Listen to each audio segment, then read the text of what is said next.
යශෝදරා ඔබට මහා අභිඥා තියෙනවා. ඔබ මෙතෙක් කාලයක් අභිඥා දක්වලා නැහැ. ඔබගේ මේ අවසාන වතාවේ දෙව් මිනිසුන්ට හිතසුව පිණිස ඉරිදි ප්‍රාතිහාර්ය පාන්න කිව්වා. ඒ යශෝදරා උත්තමාවිය භාග්‍යවතුන් වහන්සේගේ සිරිපා වන්දනා කළා. මේ ආකාශයට පැන නැගිලා එක වගේ භික්ෂුණීන් 1000ක් මවනවා. යශෝදරාව 1000යි 1000ක් ඉඳලා එක්කෙනෙක් වෙනවා. අහසේ සක්මන් කරනවා. එක වෙලාවක ගුරුළු වේශයක් මවාගෙන මේ පෘථුවියම පියාපත් දෙකෙන් වහලා බුදුරජාණන් වහන්සේගේ සිරිපා ළඟ තමන්ගේ ඒ ගුරුලාගේ තුඩ තියලා හොටේ තුඩ තියලා වන්දනා කළා. නාගයෝ බය වෙනකොට කිව්වා බය වෙන්න එපා මා යශෝදරා. මම යශෝදරා වෙමි. රාහුල මාතාව වෙමි. ඇතෙක්ගේ වේශයක් කරන් කුංචනාද කළා. ඒ යශෝදරා 이르දියෙන් දසදහසක් ලෝක ධාතු වලට කුංචනාද හඬින්ද. ඒ යශෝදරා අපි උඩ ඉඳලා මොහොත බලනවා වගේ බිමේ ඉන්න හිට අහසේ මොහොත පේනවා. ඒ මොහොතේ පීනන ලොකු මාළුවෙක් වගේ යශෝදරා එකපාරම ඉර මඩල අතට අරගෙන පෙන්නවා. සඳ මඩල අතට අරගෙන පෙන්නවා.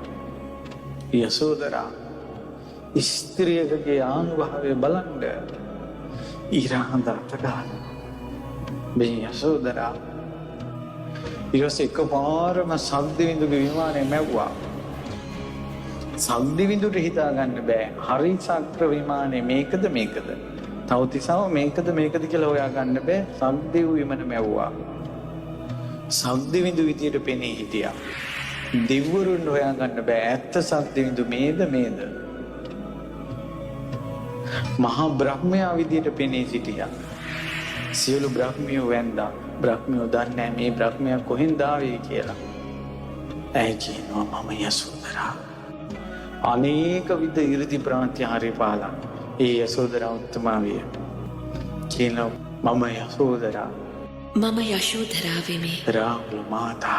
රාහුල මාතාව වෙමි. මම දැන් සසරින් නිදහස් වුණා. මම සංසාර සාගරයෙන් ගොඩ නැංගෙමි. සියලු භවයන් මුලිනු පුටා දැමීමි. මතු ජාතියක නූපදිමි.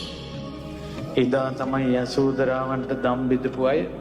ඒ වගේම දිවි දේවතාවුන් වහන්සේලා යශෝදරා උත්තමාවිය මෙච්චර ආනුභාවයි කියලා දැනගත්තේ.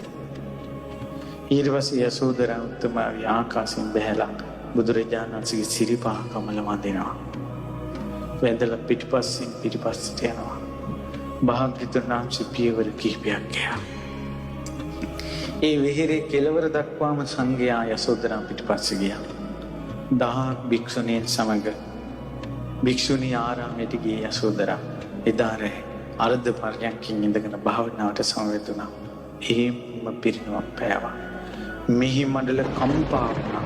ආයෙත් පිපිලා තිබ්බ මල් ගොඩාක් බිමට වැටුණා. ඒ සුදු නෙළුම් සමම්පිච්චාදී ඒ මල් හැකිලී ගියා. ඒ යශෝදරා උත්තමාවිය පිරිනවම් පෑවේ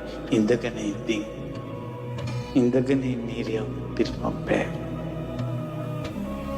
ඒ යශෝදරා උත්තමාවියගේ පිරිනවම් පෑමෙන් බොහෝ දෙනා ශෝක වුණා. සඳුන්දර ගෙනල්ල සඳුන්දර සෑය යශෝදරාගේ දෙහි තැන්පත් කළා. භාග්‍යවතුන් වහන්සේ අතට ගත්ත සමක් මල් මිටක් යශෝදරාවගේ ආදාන චිතකයට ඉස්සා. මේ යශෝදරා සංසාරේ චද්දන්ත හස්තියා වෙලා මහා බෝධිසත්වයෝ දල කපාගෙන ගියාට පස්සේ මැරුණට පස්සේ ඇතා. ඒ ඇතින්න කැලේ තියෙන දර ඔක්කොම ගෙනල්ලා තියලා ඇතා ඒ දර උඩට දාලා මැරිච්ච තමන්ගේ ස්වාමියා. ඇතින්නියෝ 10000ක් සමග ඒ ඇතා උපස්ථාන කරපු පසේ බුදුරජාණන් වහන්සේලා 500ක් ඉස්සරහා ඒ චද්දන්ත ඇතාගේ ඇතින්නේ ඒ දේහය ආදාහනය කළා. ගිනි තියලා ඇතින්නියක් වෙලා ඉද්දී ඒ පින යශෝදරාට තියෙනවා. යශෝදරාගේ ආදාහනයේදී බුදුරජාණන් වහන්සේ මල් මිටක් එස්සා. ඒ චිත්තකයේ දැල්ලුණා ඉබේම. පිරිමියෙක් ගිනි තිබ්බේ නැහැ. ආදානෙන් භස්මාවශේෂ ඉතුරු වුණා. පිරිමියෙක් ඇල්ලුවේ නැහැ. යසෝදරා මහා සෑය කියලා ස්තූපයක් ඇතුව රජගහනුවර බොහෝ දෙනා රාහුල මාතා යසෝදරා බද්ධ කච්චායනා ඇයට බොහෝ උපස්ථාන කළා. ඒ යසෝදරා රහත් තෙරණියගේ ස්තූපයට වැඳලා පුඳලා දහස් ගණන් දෙව්ලොව ගියා. යසෝදරා උත්තමාවියගේ සෑය වඳින්න නැතුව ගියාද? ජීවිතේ කිලිසාගත් අය සෑය මළුවේ ඇසිරුණාද? එදාට යසෝදරා සෑය ගරා වැටිලා ගියා. යසෝදරා මහා සෑයක් තිබ්බා කියලා අපිත් මේ බණ පොත් කියවනකොට දන්නේ. මම දඹදිව මිනිස්සු අරගෙන ගිහිල්ලා තියෙනවා අවුරුදු ගණනාවක්. මිනිස්සු 2500කට වැඩිය මිනිස්සු වන්දවල තිනවා දඹදිව. මමත් දන්නේ රජගහනුවර යසෝදරා සෑයක් තියෙනවා කියලා. බණ පොතේ තියෙනවා. කොතන තිබ්බද දන්නේ. ඒ අතීතේ හිම මැකිලා ගියා. මිනිස්සු යසෝදරා වෙනුවෙන් විකාර කවි කිව්වා. විකාර සින්දු හැදුවා. විකාර චිත්‍රපටි හැදුවා. යසෝදරා උත්තමාවියගේ නිකලෙස් ගී ජීවිතේ, පවිත්‍ර ජීවිතේ, මෙච්චර අනුභව සම්පන්න ජීවිතේ හැම ගෙදරකම වඳින්න ඕන කියන පණවිඩේ සමාජයට ගියේ නැහැ.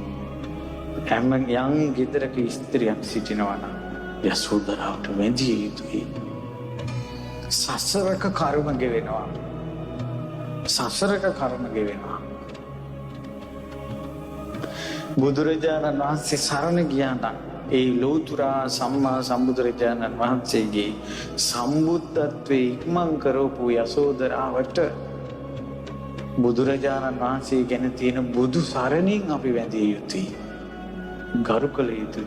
සියලු පිරිමින් යසෝදරාවට වැඳිය යුතුයි. පහන් තැබිය යුතුයි. පැන් ටිකක් තැබිය යුතුයි. යසෝදරාව ඉස්සරහ තියෙන පැන් ටිකක් පිරිත් පැන්. එච්චර පතිවරතාව, එච්චර බඹසර වෙනුවෙන් යසෝදරාට ජීවිතේ පිදිය යුතුයි.